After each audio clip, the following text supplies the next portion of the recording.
Hola, ¿qué tal estás? Te doy la bienvenida a un nuevo vídeo aquí en el canal de Copimelo, espero que esté realmente bien. Hoy vamos a hacer una cosa muy particular, que es que vamos a analizar uno de los conceptos más importantes a la hora de vender, que utilizamos prácticamente todos y que nadie está poniendo un poco sobre la mesa. Vamos a hablar de qué son las historias y cuál es la razón por la que tiene un impacto tan interesante en el mundo en el que nos estamos moviendo. Vamos con la intro y comenzamos.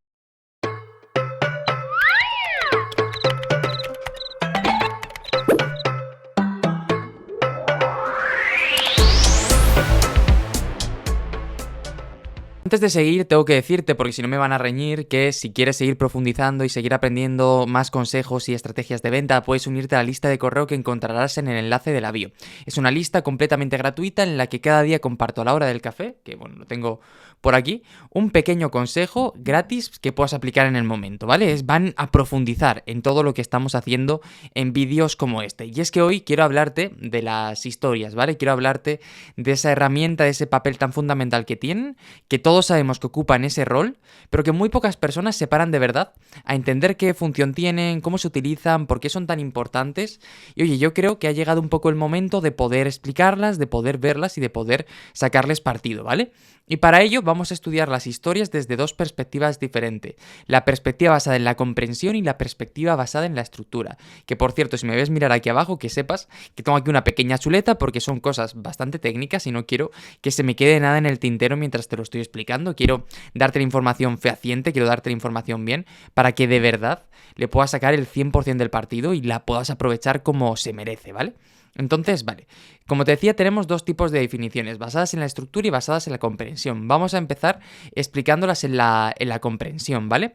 Y aquí tenemos diferentes definiciones que diferentes autores, evidentemente, han ido proponiendo a lo largo de los años. Por ejemplo, Ritzer en el año 1992 comentaba que eran narraciones que dan sentido al pasado y permiten entender el futuro. Pues oye, creo que es una definición bastante interesante de lo que es una historia a la hora de comprenderla y que hace hincapié en ese punto clave de que nos permiten entender y dar forma tanto al presente como al pasado y por lo tanto tener una comprensión del futuro. Así que aquí lo tenemos y oye, yo creo que es una de donde podemos hacer un mini check para asegurarnos de tenerla apuntada.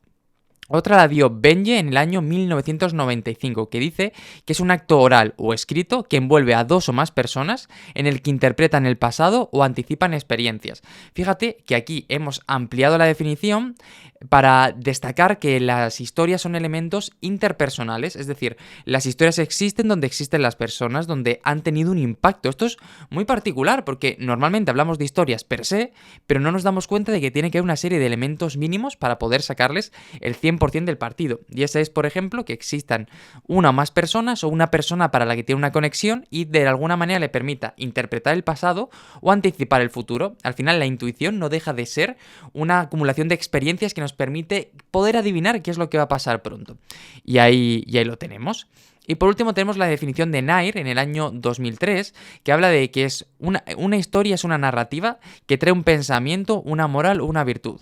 Una consecuencia en el camino que nos fuerza a mirar un mensaje común de una nueva forma y así nos brinda una oportunidad de no ser repetitivos, mundanos al conversar. Esto es que quienes cuentan historias lo deben hacer para ilustrar verdades generales. Vale, pues aquí tenemos una definición un poco más, incluso con tintes filosóficos, ¿vale? Pero que habla de que no solo transmiten información, que es lo que teníamos hasta el momento, sino que nos permiten ilustrar verdades. Y aquí muy interesante que lo hable en plural, que diga verdades, porque de alguna manera nos dice que a partir de una historia cada persona puede tener una propia verdad. Y esto pues yo creo que nos va a permitir hacer un trabajo mucho más adecuado, ¿vale? Entonces, luego, acabamos de ver cuál es el papel que tienen las historias, cuáles son las definiciones a un nivel de comprensión. Ahora vamos a verlo a un nivel de estructura pura y dura para poder tenerlo por aquí delante, ¿vale? Y es que, teniendo en cuenta su estructura, las historias se pueden definir de diferentes maneras. Por ejemplo, Bennett y Royle en el año 2004 dijeron que una historia es una serie de eventos en un orden específico y cuya estructura se puede dividir en inicio, nudo y desenlace. Esto es un planteamiento que ya había propuesto una persona que igual te suena, que se llamaba Aristóteles a principios de nuestros tiempos, por decirlo así, y que había planteado que la estructura aristotélica está dividida en estas tres partes, y ahora estos expertos siguen manteniéndolo en ese punto y siguen avanzando en ese punto. Luego, Tomaszewski y Sapkowski en el año 65 hablaban de que una historia es una estructura narrativa relatada en forma de secuencia de eventos que no tiene por qué ser cronológica. Mucho ojo, ya nos dice que no es solo inicio, nudo y desenlace, que es lo que planteaban antes, sino que tiene que tener una secuencia, pero no tenemos por qué contarla en orden cronológico. Yo puedo empezar por un punto, seguir por otro, avanzar por otro y no pasaría nada. Y esto a mí personalmente me parece algo realmente a destacar y realmente interesante, porque nos da una perspectiva ya de cómo contamos historias ahora, del in media res, de cómo captar la atención, de cómo en un vídeo como esto se puede captar la atención antes. Se hacen muchísimas cosas que las tenemos por aquí, ¿vale? Y sigue la definición, dice que en ella el narrador puede ser participante u observador y su objetivo es transformar temas comunes en frescos. Por eso se vale de técnicas poéticas. Bueno, pues aquí tenemos que al final un elemento súper importante que yo destaco siempre cuando contamos una historia, cuando hacemos una newsletter o lo que sea, que es que lo que más funciona son las historias del día a día, las mundanas, las que no tienen demasiada complicación. Y aquí nos lo corroboran para tenerlo por ahí. Lo que hace la historia es darle todavía más fuerza. Y luego por último tenemos la definición de 1986 que habla de que es un discurso en el que se encuentran acciones interrelacionadas, ya lo hemos visto, una detrás de otra, y cuyos hechos previos tienen consecuencias posteriores. Mucho ojo porque aquí se añade el elemento de la consecuencia, que hasta ahora no lo habíamos tenido. No es solo una sucesión, sino que un hecho pasa al otro, y pasa al otro, y pasa al otro. Es como una concatenación de elementos que van llevando a una serie de sucesos hasta el final. Pues súper interesante, la verdad. ¿Vale? Y al final lo que quería contarte es cuál es el peso, cuál es el papel que tienen las historias a nivel narrativo, por qué funcionan, ¿no?